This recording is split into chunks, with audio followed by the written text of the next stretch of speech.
This time Sark, and this video we are looking at buying back shares.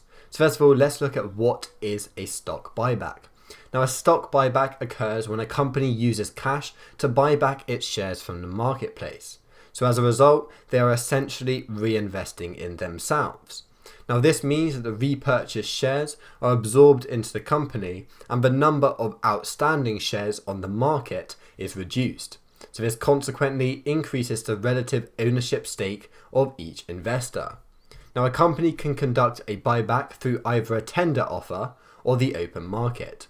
So a tender offer is where the company shareholders receive an offer that requests them to submit a portion or all of their shares within a certain time frame. So investors who accept the offer will state how many shares they are willing to tender along with a price they are willing to accept. So once the company has received the offers, they will buy a certain number at the best prices offered. Now a company can also buy shares on the open market at the market price. Now it's often the case that an announcement of a buyback will cause an increase in the share price because the market will perceive a share buyback as a positive signal. So there are a few reasons for buying back stock. Now a buyback will typically increase shareholder value because the company is essentially saying that investing into themselves is the best thing to invest in.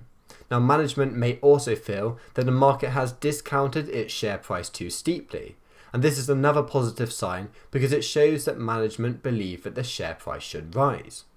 A company may also pursue a share buyback because it can improve financial ratios and make the company more attractive to potential investors. So this is because once a company purchases its shares, it often cancels them or keeps them as treasury shares, and this reduces the number of outstanding shares. Now buybacks will also reduce the assets on the balance sheet due to cash being used to buy the shares, and this will increase two important metrics, the return on assets and return on equity, and this is both seen as positive. Now the EPS, earnings per share, will also increase because there is fewer outstanding shares. Next thing which is good about a share buyback is it can also reduce the dilution caused by there being too many outstanding shares. So dilution means that because the number of outstanding shares increase, each existing shareholder therefore owns a smaller percentage of the company and the share has therefore become less valuable. So next, what can a company do with the shares that they buy back?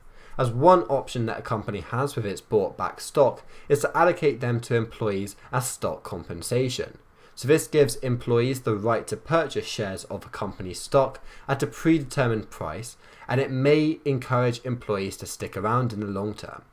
If a company believes that its shares are priced too low, they can also buy back their shares with the intention of re-offering them to the public at a later date when the share price has recovered or after the company has exhibited promising growth prospects. So this will re-dilute the existing shares.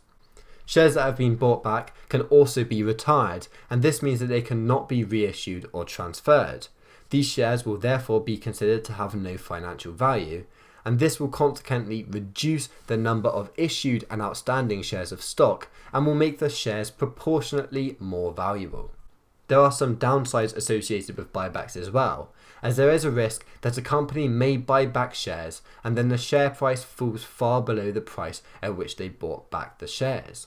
Buybacks may also be financed with debt, which can strain cash flow and affect a company's credit rating. This is because credit reporting agencies view such financed stock buybacks in a negative light and do not see boosting EPS or capitalizing on undervalued shares as a justifiable reason for taking on further debt. Also, using cash to do buybacks may not be a good as option as using this cash to further invest in the company and make acquisitions, for example. So thanks for watching. If you click on my website link in the description, there is a link which will give you a free share of up to £100 if you follow the instructions. But thanks for watching and see you soon. Bye.